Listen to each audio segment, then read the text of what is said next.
Hello, everyone. Welcome to the HQ Sportscast, your headquarters for all things sports. I am Lucas Quick here with Niles Hall. And now it's been a little bit since we've last recorded. Quick family had a vacation, so I was gone for the last week. I'm happy to be back. And boy, gone for a week, there's a lot to talk about. And we're just about an hour away from free agency starting in the NBA. And even before that, there were so many rumors. There's a lot of news going Yep. on. I don't even know where to begin. I think the first one happened a week ago if you want to open up with Giannis, the Giannis trade. Yeah. Giannis got traded to the Miami Heat. He's been in the trade talks for like the last year, it seems. As a Warriors fan, we've wanted him. Other teams have been interested, but he's finally got dealt. He got dealt to the Miami Heat for Tyler Hero, Hami Hakas, Khalil Ware, and 5 future first round picks. It's a big deal for a guy that I would think that would have stayed the rest of his career in Milwaukee. He's one of those type of guys. I always thought he would just stay his whole career there. Yeah, I thought he was going to be dealt to Boston like the whole time. I thought Mhm. OKC initially, but it was between Boston or Miami, and I really didn't think the Heat had that good of a package this since Giannis. But ultimately, they managed to get it done. Do I think it's the best trade? Probably not. I think that they have Mhm. no depth on that team right now. I don't know why Giannis would want to go from Milwaukee to Miami. There's definitely some front office issues going on, but it's not like the Heat are any much more of a strong contender than they were with Jimmy Butler. I don't think they're that great of a team still. So it's a huge blockbuster trade, but they gave up so much just for Giannis. They did get Bobby Portis, which I think is a really good snag in the trade at least. At least you get some other like fundamental role player on the team. But Yeah. I don't know where Miami's trying to go with this. Maybe they're gonna aim for one other guy. I still think this team is really, really incomplete, if not more incomplete than before. Yeah. I think there's intrigue, to be honest. You have a guy, Giannis. He's top 5 player in the league. I think he's been one of the most dominant players of this 2020 era for sure. And for Miami, I feel like the East is wide open. We saw it this year with the Knicks, and in the last couple of years. If you get a player like that in the way they play with their Heat culture, I think it could work just based off of where he's at, and if Giannis really wants to, reach that next level. But I think the lineup is still, you can see it, having an underrated type of season. You still have Bam Adebayo there, you still have Andrew Wiggins. I think they need to work on getting Norman Powell back if they can, or find sign like the guards are like the only weak spot I see on that team. But then they did lose all their depth, losing guys like Hami Jaquez, Khalil Ware. I think that will, affect their depth. But I feel like there's still, free agency starts literally an hour away from us, so there's still time to build out the edges of your team. And I think I'm not, I don't have an opinion on them until I see in like maybe in a couple of weeks when I see what they got in free agency. Yeah, I agree. I feel like that Miami is going to be one of those teams that swing big, and we've already seen them take the biggest swing that we'll probably see all offseason. But it does seem like the picture is not complete. I mean, that bench right now is really, really lacking. And I think that if you're going to go out and get a guy like Giannis and ship away 5 first-round picks, I feel like the job isn't complete necessarily. I would not be shocked if Pat Riley goes for another star player. I thought Kawhi was going to be in that mix, maybe that they would trade Yeah. for, but obviously he just got dealt to Toronto, which we'll talk about later on. But yeah, I agree. I think that this is not going to be the complete roster for Miami just yet. I think that we'll see something happen in free agency. I don't know what that's going to be, but I agree. I think the guard play lacks severely. I think that bench right Yeah. now is really, really weak, and I think that's what they just need to fix on. Because you do bring a good point. They have a lot of good quality players now. I think Giannis and Bam are a great duo, Yep. actually. I That's think gonna that be a good people, front court. yeah, I think people are kind of overlooking that. Like those are two huge guys that can Yep. dominate on the glass and the paint. That's going to be a problem for a lot of teams in the Eastern Conference. But now it's just bringing other guys in to maybe just take away not all the weight on Giannis and Bam, because that'll make them a better team. I do think that if they can get one or two more good quality players, they can maybe contend for the Eastern Conference. But I'm still not sold yet, but I do think they're not done. Yeah, I think if you get like a couple good shooters around them, you can make things work. That's what I think about that trade, to be honest. I think just when you think about the Heat, they're always in the conversation, at least being in the play-in, at least competing to be in the playoffs. So I think they'll be in a fine position. Yeah, I think it's a good. I mean, when they had Jimmy in town, they were such a good team, and maybe they weren't like the highest of seeds, but we've seen Miami make the finals. They were an 8 seed when they faced Denver in 2023, I reckon. So anything can happen with Miami, and I think that's the one thing that people don't give them enough credit for is that they may not be the best team in the regular season, but man, when it comes in the postseason time, we've seen them really, really take some big swings and get really far. So I think that could really happen again with Giannis on that team too, because it seemed like I don't know. This has been more than a year for trade talks. I feel like 'cause I remember Giannis to the Mhm. Warriors has been a conversation going on since like quarantine or like Yep. 2021. I remember. So Yeah. this has just been waiting and it's supposed to been happening for a while now. And I really feel like that Giannis was slowly getting mentally checked out from Milwaukee. I'm not Mhm. saying that his quality of play I has think deteriorated, but I with don't know. Giannis, I think ever since he won the championship in Milwaukee's like one of those teams, like they rarely win anything. He's like, Hmm. I did it. And I feel like he had a hard time finding another challenge, just based off like the way the team would play because they would make the playoffs. Giannis's favorite famous clip. We made the playoffs. We this is like a spear thing, but he made the playoffs. Yeah. But like, is it a success? That famous clip.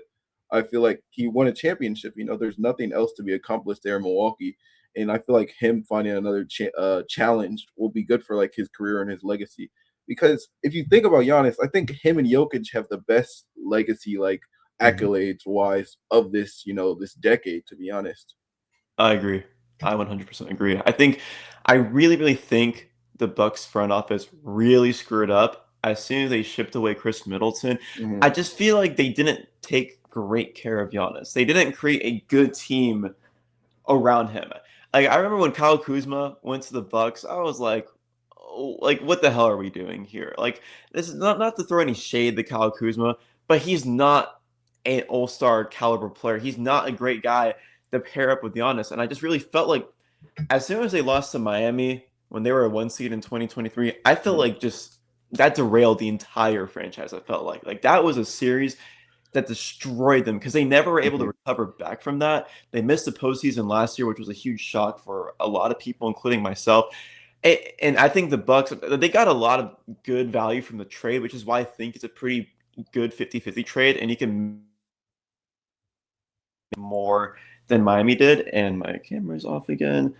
But I also just like I don't know. I just feel like his life. It seemed like that's what he wanted to do for the most part.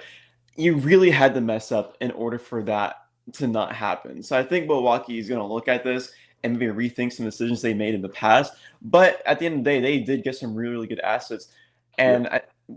and they got berries, right? The berries Yeah, going to they go got off. Brandon Burries in the draft. They have Tyler Hero. I think Milwaukee's in a good spot for these next couple of years to just do what these teams have been doing these last couple of years. Just getting good draft picks, having young players, and then trying to build around them. I think Tyler Hero's like a great start with that, and then also like a guy like Kami Hawkins, and you still have Kyle Kuzma as a vet. Mhm. Who else they have over there?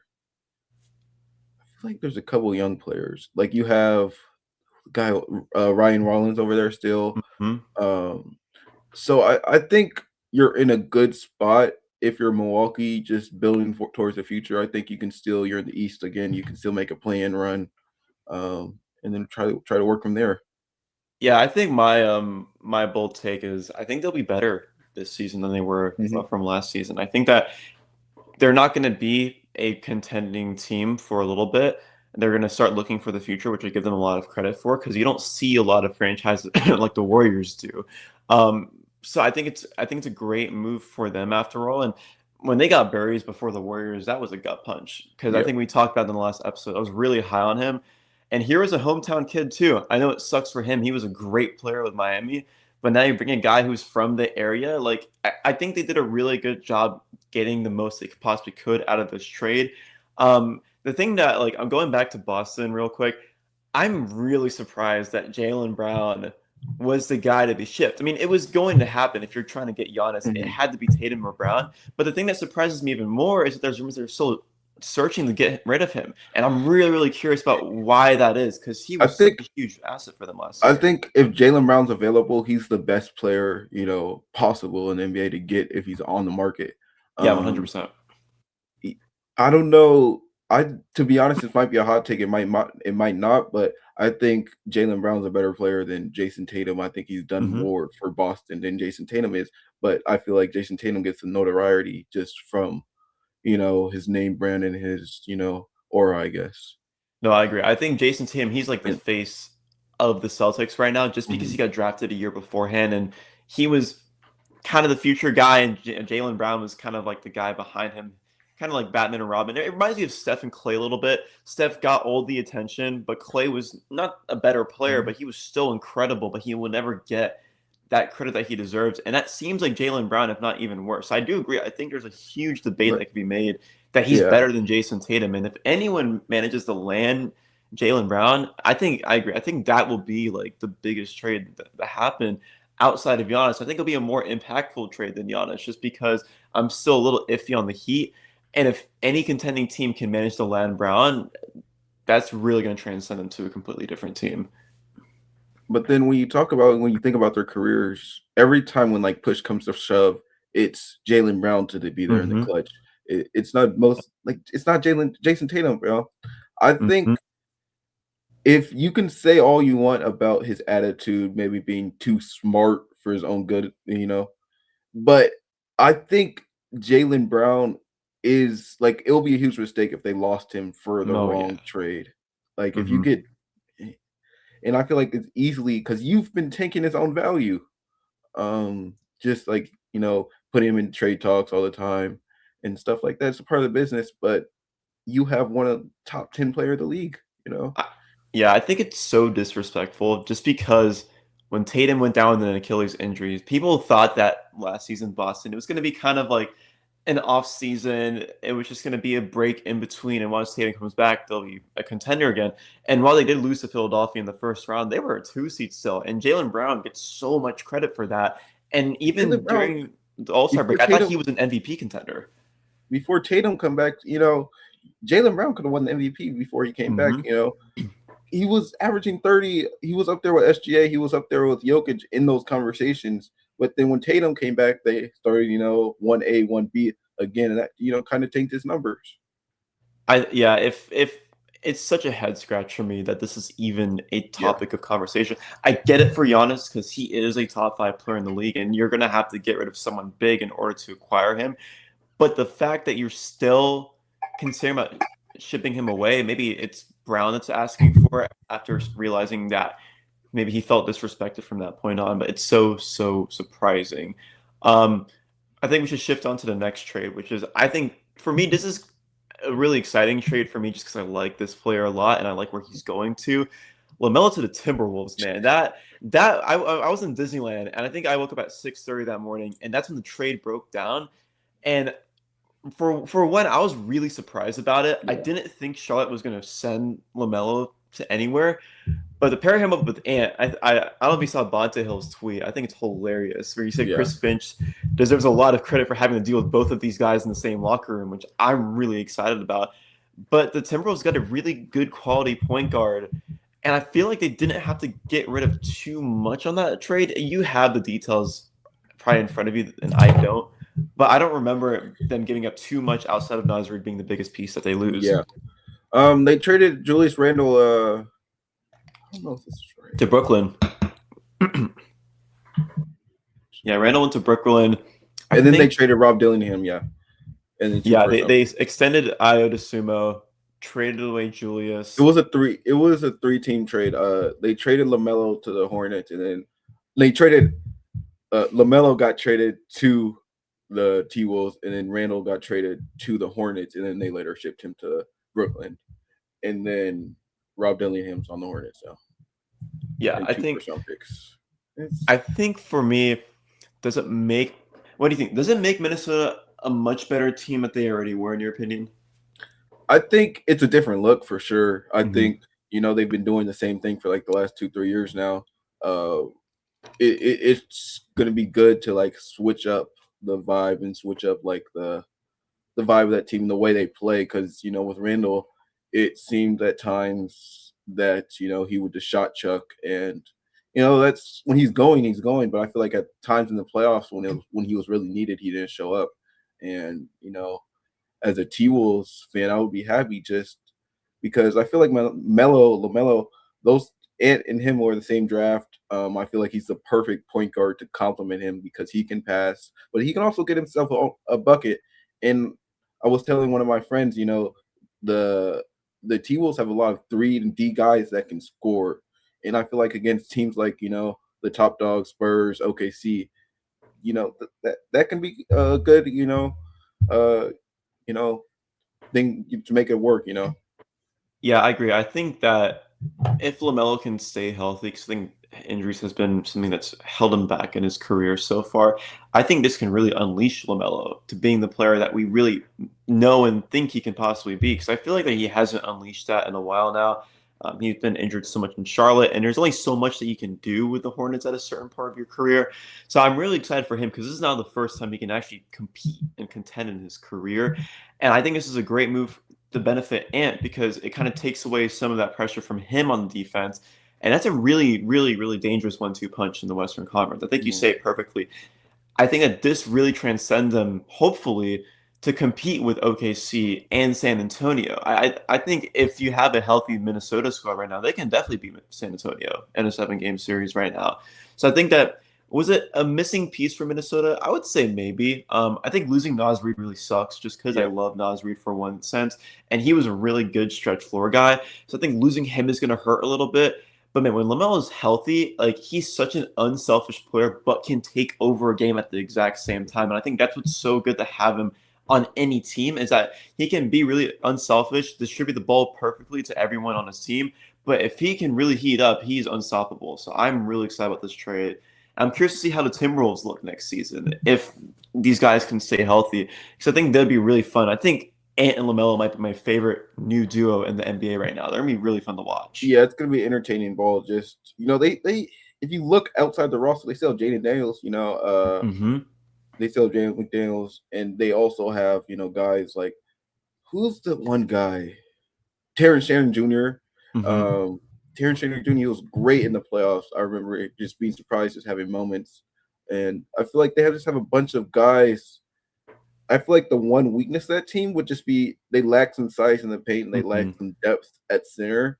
I mean, Yeah. Gobert or Rudy Gobert, he's he has his tendencies to just not be clutch and then losing some matchups with that down in the paint.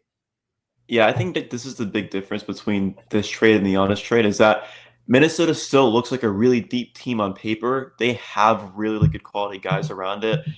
And that's just the biggest difference on maybe why I like this trade a little bit more right now than the honest trade is that yes, both trades do transcend one another for Miami and the Timberwolves, but I really feel like that this makes the Timberwolves a lot stronger while they still have some really, really good depth and they're not just going to rely on two Yeah, they guys. still have Ayu Dosunmu too, Yeah, and so I'm excited about it, especially Dante that they Stevenson extended when he IO comes too. back. It's I feel like they need to get a center because the only center they have roster right now is Rudy Gobert and Hmm. then a two-way guy. So they'll have to go get a center. But if you have Jaden McDaniels, Anthony Edwards, Terrence Shannon Jr., I feel like Lamelo Ball, Ayu Dosunmu, you can build off that. You can create again. Free agencies just starting. You can create a good roster. If you find the right guys. Yeah, I think I won't expect Minnesota to make any big moves, but I do agree. I think they should look for a big man. Just for the bench, doesn't need to Mhm. be an all-star or whatnot. You just want to have someone that can function well as a guy to come off the bench for Gobert who can get boards for you. Because that's the only issue about losing Nas Maybe a Reed is like little you bit mentioned. of upside. Yep. Maybe have a Mhm. guy with a little bit of upside because Nas Reed used to play those, center minutes at time. They go small ball.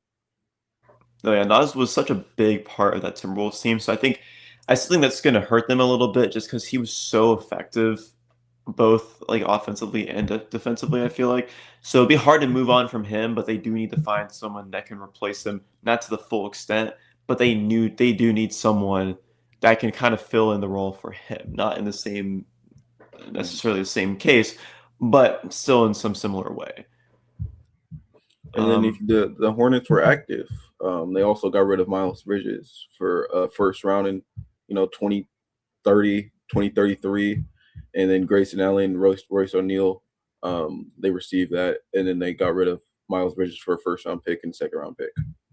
I think Charlotte is a team I'm disappointed in the most right now. I'm really bummed, to be honest with you, because I felt like that the way how they were in the play-in, they didn't make the playoffs, but I was like, they are this close from being a dangerous team in the Eastern Conference, and they got rid of their two best players. I don't Mhm. understand the logic behind that. Like there's no patience. You've been rebuilding for so long now, and I get you have Brandon Miller and Con Kneppel. You could Yep. build around those guys, but they had a really deep young team. They were amazing the second half of the season. Why in the world would you ship that away? When I really thought they were going to be a top five team in the Eastern Conference this year if they managed to keep those guys in. Yeah. And now they're in the same process of you have to rebuild again, and you're not close to being a playoff contender whatsoever, in my opinion.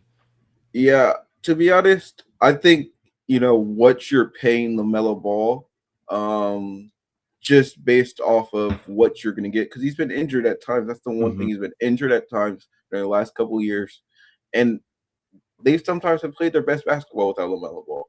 And it's same with Miles Bridges. Miles Bridges has been in and out of the lineup. He's averaged. He was their best player second half of the year when they went on that little run. He was their best player, but he's still been a little inconsistent throughout his career. And I think you don't have to pay either Brandon Miller or Con Kneppel yet. And then you get a couple guys. You still have a few young players that you can build off of, and you can try to build them from there. But I feel like it's not you got Grayson Allen in that trade. He's a good shooter to put pair with Con Kneppel. So I feel like they took a step back, but the step back will not be, maybe you take two steps forward if you make another deal. I agree. I think I still won't support. I won't Yeah, understand it for the full I don't extent. understand either. But I do think that you do get Nas, and you do get Grayson Allen. They're just going to be a much different looking team next season, which is why I'm not the biggest fan of it because they were so fast and dynamic and elusive when all these guys were healthy together. And we saw it with San Antonio. They were such a fast paced team, and they ran the Western Conference. They beat OKC in seven, and they made it to the finals. And regardless of what you say on how they performed against the Knicks, they made a really deep run. And yeah, the Hornets don't have Wembanyama or whatnot, but they really had a team that had similar vibes to for me that the Spurs did in terms of having that young core team that were fun, that were fast. And I just feel like yes, LaMelo gets hurt and you have to pay him a crap ton of money and Bridges may be inconsistent.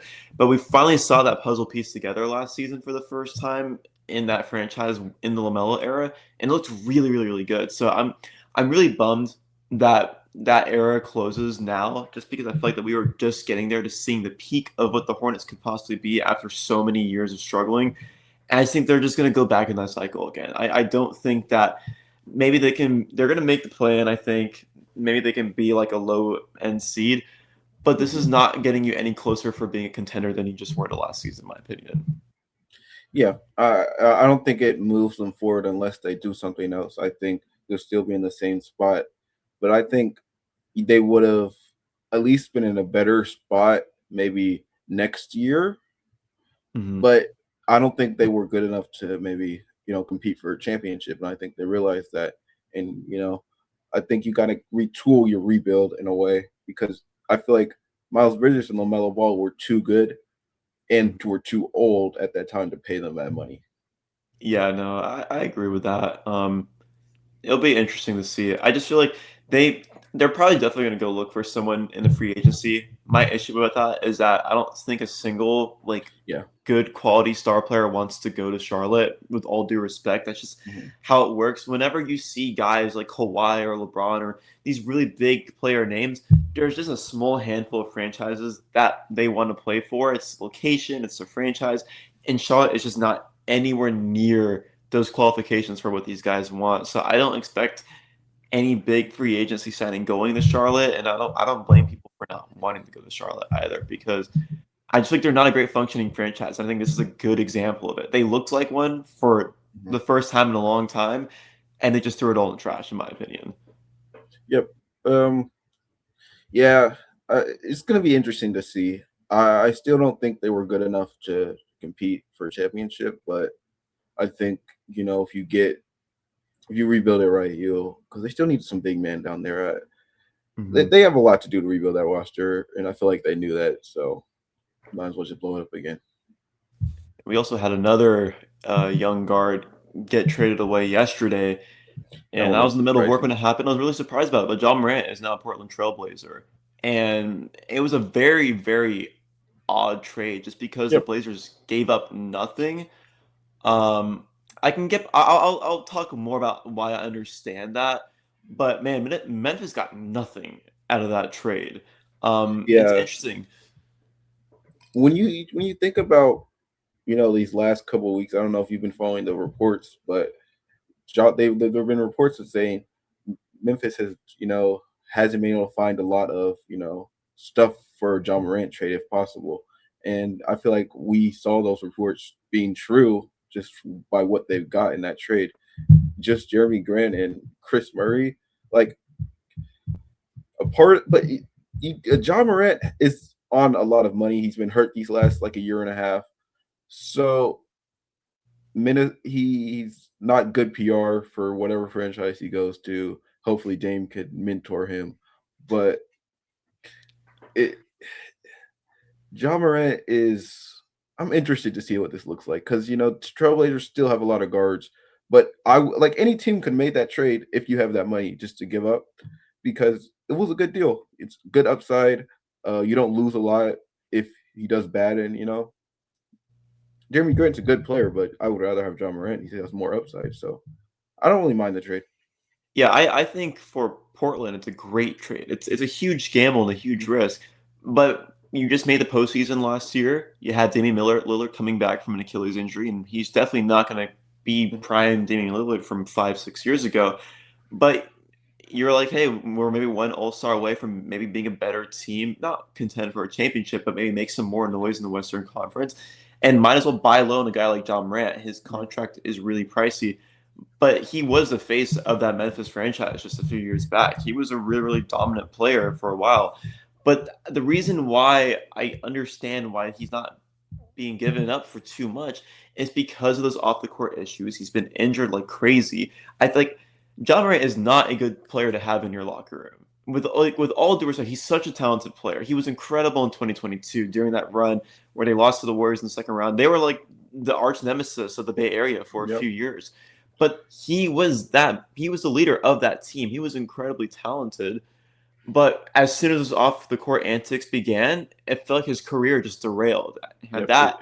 Had injuries, Memphis fell apart. Nobody wants that on their team. So obviously, you're not going to get a bunch of first round picks because we haven't seen John Morant around the NBA for quite some time now. So we don't know how he's going to be once he's back healthy again. And I feel like that's why you trade for him because you do not know what he's going to be like. Even when you saw him last season, at times, I think he played less than 20 games last season. Mm-hmm. He still looked good, but you can tell he lost a step. But I feel like in that Trailblazers team, because they have a lot of young guys, that they can build on. They took the Spurs to 5 games last year. I think John Morant makes it a 6 game series at least. Um, so I think I'm interested to see what that looks like. Yeah, I'm interested too. It's a good risk trade for Mhm. Portland just because you don't get rid of too much. And I feel like I'm curious how many other teams really went to go maybe get John Yeah. Morant in a trade because I mean he's great value if you just take all these other negative things away from him, and if you really maybe get him back for where he was a few seasons ago, then it's a great trade. And even if it doesn't pan out well for John Morant, I think this is a trade that Portland can't really look back and regret on. Just because, yeah, Jeremy Grant, he's a pretty solid player. Chris Murray wasn't anything crazy, but he came off the bench and was a decent asset to them. But he didn't give up way too much. I think them not giving up any draft picks is huge. I think that was really, really impressive. I thought they would at least get rid of one first round pick. So it's just an experiment. I feel like the Portland is going to be an experiment next season, and it's either going to work out really really well, or they're just going to be in the same position as they were last season, and there's nothing wrong with that. So I like the Mhm. move. Ja's not super old, and for all we know, he turns out to be a decent caliber player again, and they have a pretty solid starting five now. I like that pairing with him and Denny, and then with maybe Dame possibly returning. Yeah. Like I don't know. I'm really interested to see how that team's going to look next season.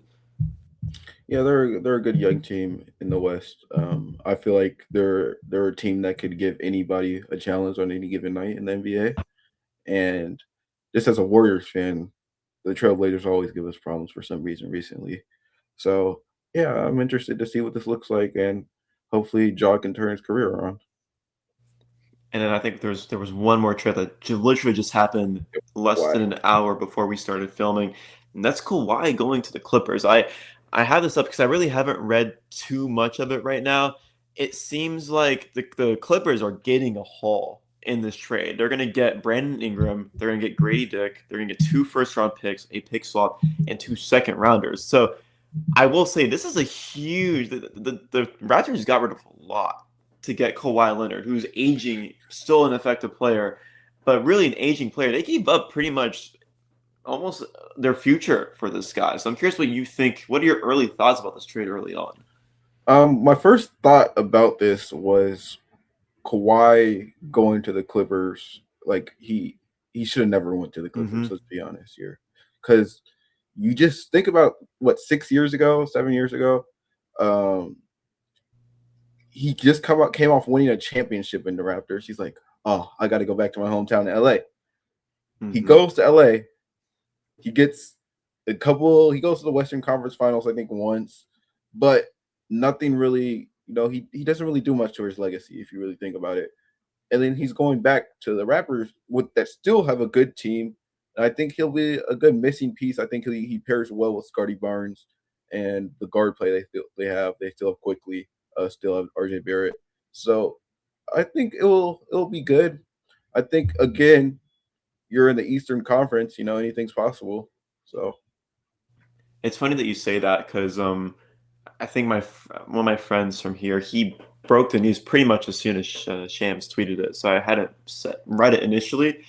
But my first thought about Toronto going back, or sorry, Kawhi going back to Toronto was I was really happy about it because I said the same thing. He should have never left Toronto. And I really think that he was a great player with the Clippers, but I feel like he kind of threw away the end of his career by signing with the Clippers. They had a great team with him and Paul George. And when I was in middle school, I thought they were going to be like a team that will compete for a championship and maybe win one or two with him in PG 13. But that just never panned out the way that they wanted it to. But I never really understood why he left Toronto after all, because he was there for one season and won a ring with them, and they were such an incredible team. Yes, the Warriors were beat up, and I'm still salty about that, but they had a really, really well built team, and I feel like that Kawhi was going to be the face of that Raptors franchise for a long time down the road. Well, I'm happy to a little bit of a homecoming for him because I think that while I think the Raptors gave up way too much for Kawhi Leonard, they made the playoffs last season, lost to Cleveland in 7 games. And I think that they were lacking someone with playoff experience. I think Kawhi brings that to them. And I love mhm, Scotty Barnes. He's like one of my favorite players in the league. So I think him and Kawhi together are going to be really good on the defensive side. They're going to be a really good team on defense with yeah. Kawhi going down there. But I'm just happy to see Kawhi back in a Toronto jersey.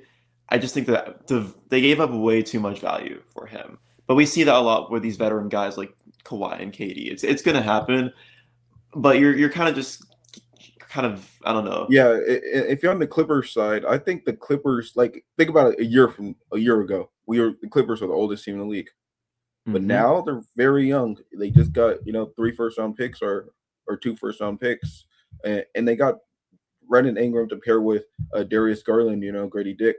So I'm if I was a Clippers fan, I'd be intrigued. Still going to take a few more years, but uh, it's something that had to be done because Kawhi wasn't going to do anything over there just by himself. I And agree. like I think that you this Clippers front. Oh, sorry. Go ahead.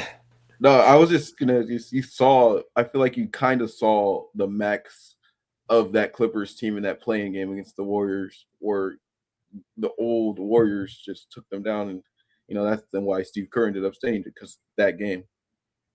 No, yeah, I think once they shipped away James Harden, I think you kind of got that vibe that they were going to move on to another era.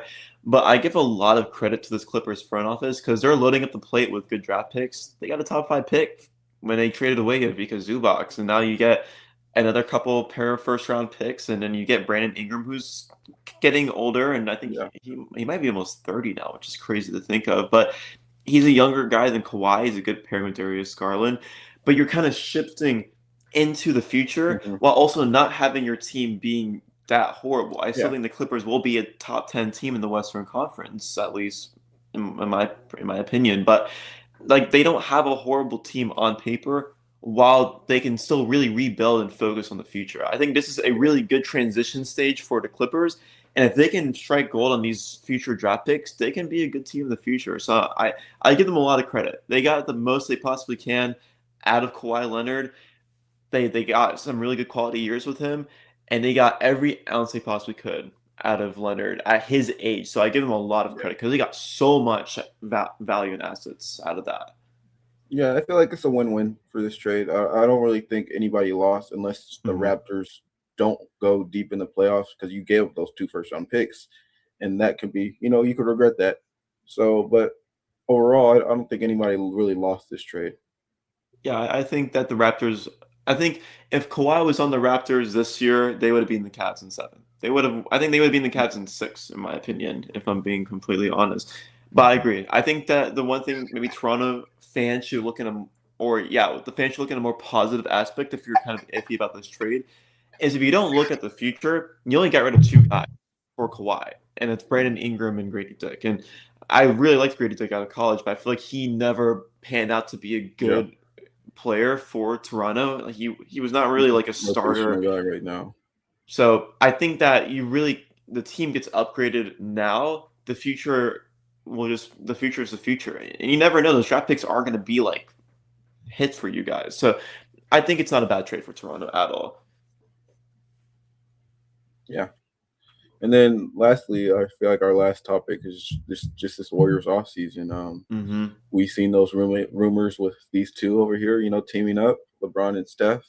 So, what do you think? What do you think? AD's possibly, that's a rumor too. Draymond opted out to, make more flexibility to, go after these guys. So, You know, what do you? this is the topic I was actually looking forward to the most for this podcast.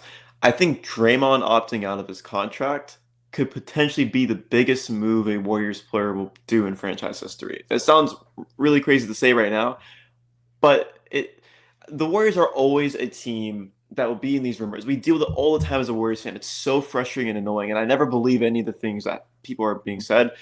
But when I woke up this morning and saw that LeBron James said he was not going to play with the Lakers next season, I really think that there is a I good got a, chance. I got another Warriors report about Anthony Davis. Hold Okay, on. I think for LeBron, I'm It, interested. uh, AD, I'm out. per San Jose State alum Mark J. Spears, the Warriors are not listening for trade offers for Anthony Davis, so they're not interested Good. in Anthony Davis. I was going to say LeBron James I'm interested in, even though he's almost 42 years old and maybe this is not the direction I want the Warriors to go to. But yes, I didn't like LeBron for most of my life, but I've grown up to Yeah, respect him, and having him and Steph together on the team with Draymond would be pretty badass. For one yeah, season, I'm interested in it just because it's kind of like the last hurrah for Steph and Draymond and Steve Kerr, the final chapter of that and Warriors then era. So I like it, but when I heard AD, I didn't like that because that means Jimmy Butler will because have to be traded away. you have Yeah, to trade future first round picks when you just got a young guy with like the actual Linderborg, yeah, and you just started that young movement again, and trading hmm, first round picks would just kill that momentum that you got in. So yeah, I'm not in the Anthony Davis. He's not going to be healthy. You just re-signed Porzingis. I think Porzingis is just as good or maybe a little bit worse than what Anthony Davis would give you because those guys are never healthy. So hmm. it it kind of evens out for those two. But Yeah, I think when we signed Porzingis, it was a little bit of a relief for me just because it wasn't a really pricey Mhm. contract. I think 20 million a year for Kristaps is a good deal in my Oh yeah, opinion. And you're gonna have to deal with the consequences of him being injured. That's just how Kristaps has been his whole career. But on the other side for AD, you're gonna have to pay so much more money for him. yep. And like More AD money, is such a assets. great player, but he's built of glass. That dude is literally built of glass. He's so fragile. And we already have an aging team, especially if LeBron comes down to Golden State in the Bay Area. This team is old as hell. And Yeah, you're really not going to get these guys to play together for probably more than 40 games, in my opinion. And adding AD just five or makes that six issue so much guys. worse. There's 5 or 6 guys on the roster currently that are going to have to be low managed. If you really think about it, it's Steph, Oh, yeah. it's Draymond, it's Al Horford, it's Kristaps, it's LeBron if you get him, it's Jimmy Butler when he comes back. So it's you're going to have to find some depth for this team just to relieve them. But that's where you get Yaxel Lindeborg coming in because I feel like he'll be effective when he gets the opportunity to play. And you still have Brandon Bajimski, you still have Will Richards. So I feel like you just need to get some big man. You need to get some wing players that can score. You need a D and 3 shooter. So if you can get all those guys, you can contend. Yeah, I think I'm curious to see what happens in the next few days. I mean, the free agent starts in 30 minutes. Probably, LeBron can be a Warrior in 6 hours. You never know. Yeah, By the end of the day, LeBron James can be a Warrior, which is just crazy. I think that's why I'm excited about it. It's just crazy to even think about that LeBron could be wearing a Warriors jersey because this guy was our freaking arch nemesis for 5 years. yeah. Um, I if there can be a balance of LeBron not being the only guy we look for in free agency. I've heard Colin Sexton's name being thrown around. I heard Anthony Simons. I would be really interested if we get one of those two guys Yep. because I've been so vocal on the Warriors are too old and we kind of need to shift onto the future. And getting Yaxel Lindenberg and LeJay Jones, who I really, really liked his tape, I think that's a good step towards the future. But I'm really hoping the Warriors don't just target really old guys because, like, this team is literally going to be the unction. I'm sorry. It's going to be really cool to see, but we're gonna have like our average age for a starting lineup is gonna be like 34 years old. Like it's just not Mhm. something that I personally want to see. So I'm hoping that it's not just LeBron in the offseason because we still really, really need some depth. And I think if LeBron goes to the Warriors this season, depending how many years he gets, I really think that this is really the mark of the last year for Steph's career, the last year of Draymond's career, and the last year of LeBron's career. I So the think Warriors need to take note of that. I think this will be the last year of LeBron's career. I think he kind of just wants to do something he hasn't done in his career. Um, like play with Steph, and that's why he's saying, "I'll take money." It doesn't really matter about the money. Um, can you hear that beeping or no? Yeah, it's okay. Hold on. I'll close. We have a brief intermission, real quick. Um, I I'm going to say this here just for my thoughts on the Warriors draft with Yaxel Lindenberg and LeJay Jones. I was not huge on Yaxel when the Warriors were eyeing him before the draft just because how old he is. I watched this tape a few days ago. I really think Yaxel is going to be a great fit for this Warriors team. Maybe I'm speaking too highly of him too early. He has to showcase it when he's actually suited up in a Warriors uniform. But I really, really like what Yaxel provides when watching tape. He's an aggressive, a dynamic player. He can stretch the floor. He's aggressive on defense.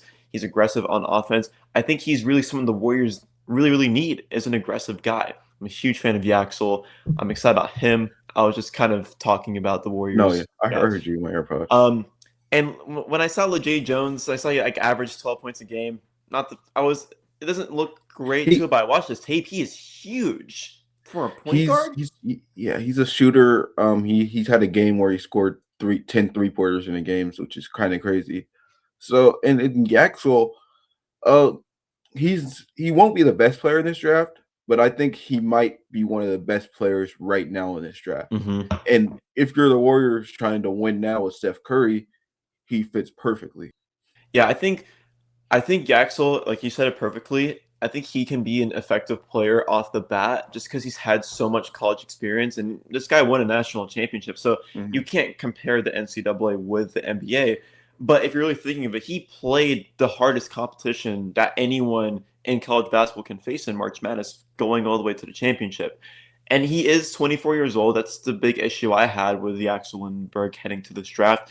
But I really think that we needed someone that can be a force on both sides of the ball. And watching Axel Lindenberg's tape, he's elusive and he can be aggressive on defense and offense, which is why I like him so much. Is that I Yeah, think he can provide a spark almost on any side of the ball. For LeJay Jones, I think it's a little bit more of a project.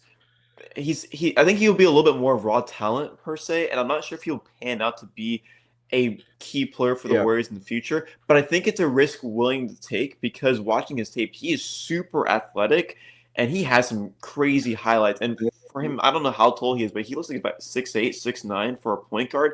He is yeah. huge and he's a big catch and shoot guy. I think he'll kind of be like that Buddy Hield role where he kind of just sits in the corner, And maybe shoot. gets some good looks from the 3 point range early in his career, and hopefully he blossoms more into a player like that. Because when you get a guard that tall, it's not really normal to see that, especially for a second round pick. So I'm not super sold on LeJay just yet, but his film and his tape did impress me a lot more than I thought it was going to be. So I'm excited that he's a Warrior. I'm not sure if it's fully going to pan out just yet, though. But I really hope it does because I like him. I think he'll be really Yeah. interesting to see. If you're a Warriors second round pick, I feel like you have a little bit of hope because the Warriors have got guys in the second round that have played consistently, like Hmm. Will Richards last year, Quentin Post the year before that, like Key Santos. Like if you're okay and Steve Kerr finds like you're good at one thing, I feel like Steve Kerr will use you for that one thing. Like Will Richards is a good slasher and defender, he gets used in that way. Quentin Post, good stretch big, he gets used in that way. So uh, if you're good at one thing and Steve Kerr finds value in that, and you need the roster needs that, he'll play you. So he should be ready. He's also a kind of an older guy. He's developed a little bit, so he has that jump shot down. So I'm interested to see what LeJay Jones looks like.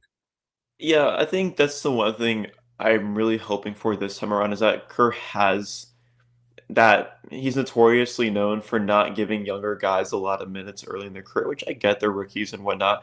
I feel like if you're gonna go get an aging vet like LeBron or whoever it's gonna be in the next few days, you're gonna need these young guys to get good playing Yep. time, and they're gonna have to do it. You're gonna have to Hmm. prepare them for, hey, LeBron's probably gonna miss 20 games this season. You're gonna need to step up and have an extended role, especially for Yaxel. So I'm really, really hoping that this is not the same Steve Kerr that I've seen where he gives Kaminga inconsistent minutes. He gave Wiseman inconsistent minutes and all of that jazz. I really hope that, especially for Yaxel, I hope Yaxel gets Yeah. solid playing time right off the rip. Just rip off the band-aid and have him just grow. There might be some bad spots for him, but that's just what happens when you develop a player in any professional league is that they're going to have ups and downs. But if you want this guy to be an all-star for your team in the next 5 years, you're going to need to play them. And I think that's why initially I was like, hell no, I don't want LeBron on the team. But now I'm more optimistic and excited and okay about it That's just because LeBron's not going to mhm. play all 82 games, and neither will Draymond and Steph and Jimmy. So I don't think we'll contend for a title, but I think we'll be a more competitive team if those guys can play together for more than 35 to 40 games. But it still gives an opportunity for these young guys to kind of grow and develop into the future.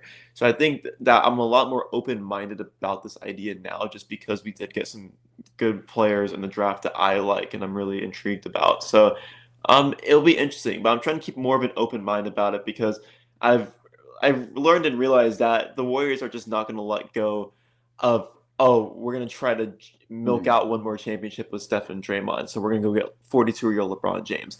That's just how this franchise works, and we're known to take big swings with Steph and Draymond. It's just been the history of the Warriors in the last 10 years, and I just have to grow to realize it. And if we get LeBron, just enjoy it while it lasts because you're never going to see something like that again. It's pretty cool.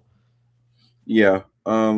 Mike Dunleavy with their introduction press conference, Mike Dunleavy said that Yaxel they're gonna have to play him. Steve Kerr with the way the roster looks right now. You get a LeBron James, you're still gonna have to play him. Just they have four players rostered right now and two big men. So you're gonna have to play him. Um, My question for you is that this is still related to the Warriors, but not necessarily about the offseason and whatnot.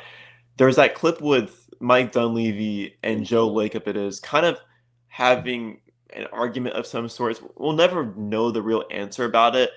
What did you think about like that Um, whole sequence going down because it's really interesting. to be honest, I don't really mind it because Joe Lacob's the owner of the team, and he kind of I think he's a little tense because they missed on so many draft picks, previously last 5 years. So he's just trying to make sure they got the right guy and that they're gonna go trade. Because I think what really happened was Mike Dunleavy was probably taking a call for somebody trying to trade up, and then Joe Lacob was a little bit antsy, and he wanted to just go get the guy because he probably believed in Yaxel.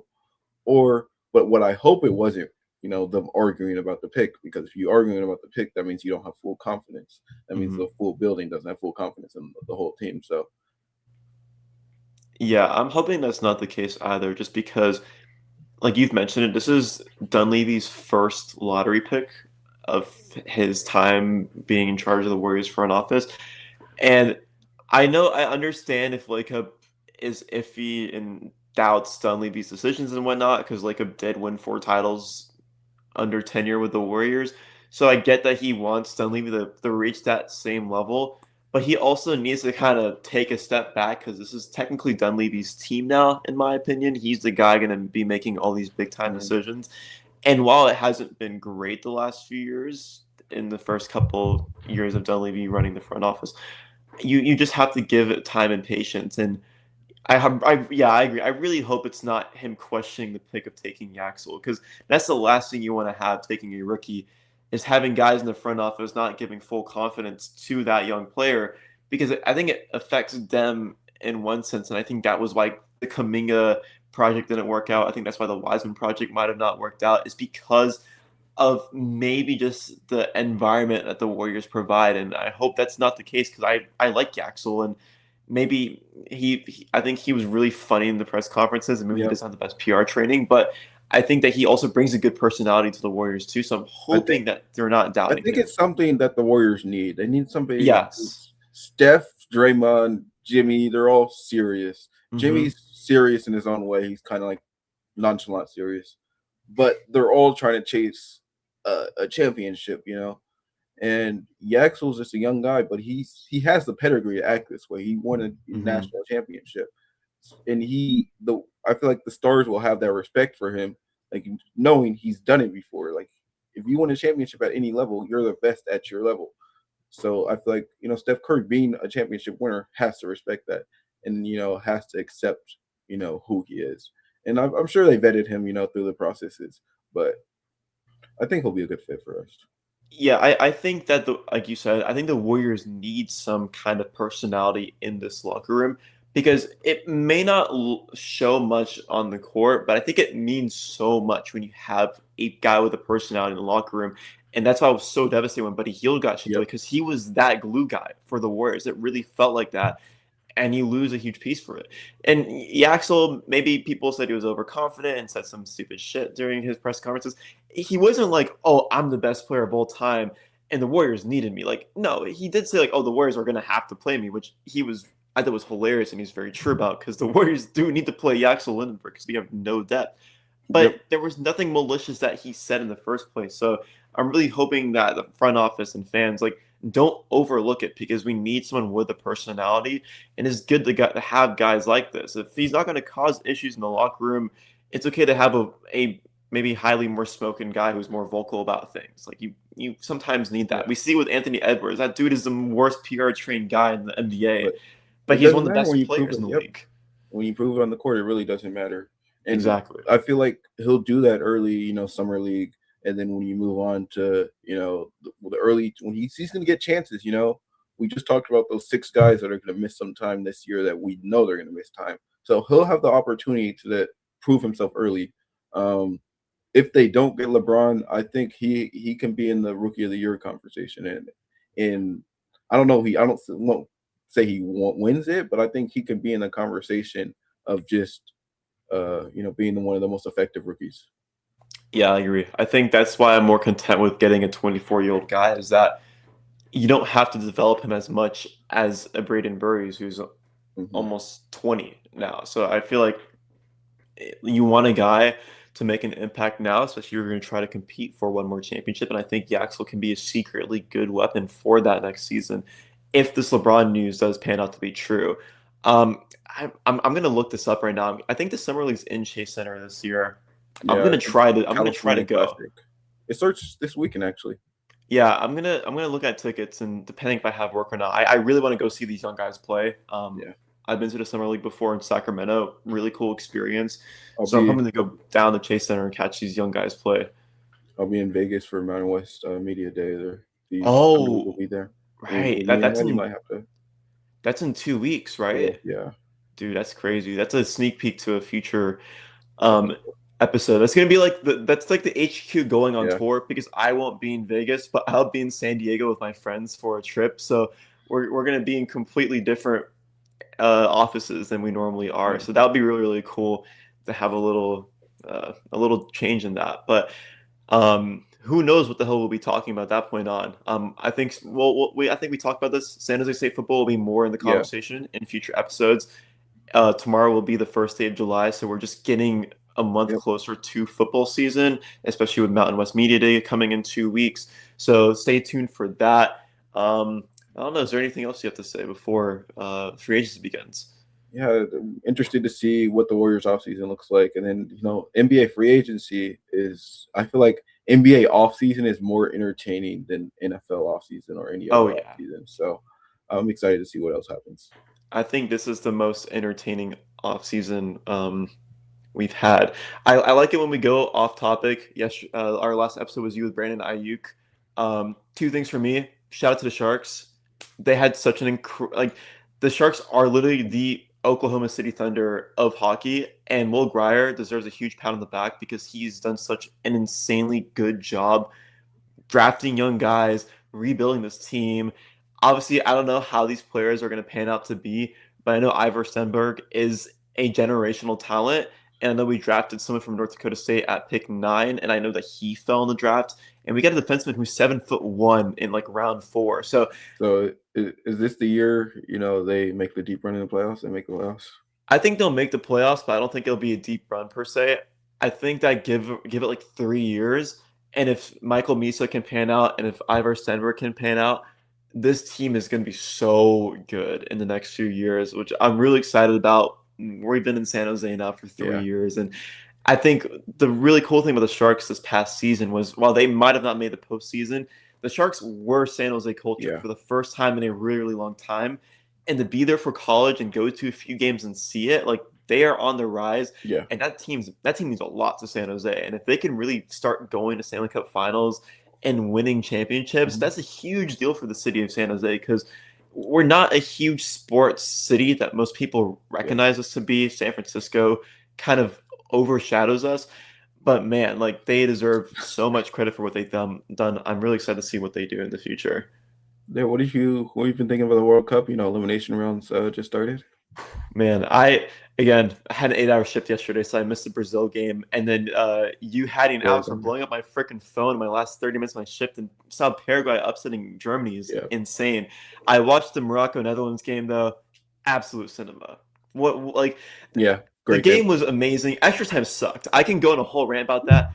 I hate teams that just milk the clock in Yep. extra Let's time. go. Neither team, like Morocco got one good shot on goal.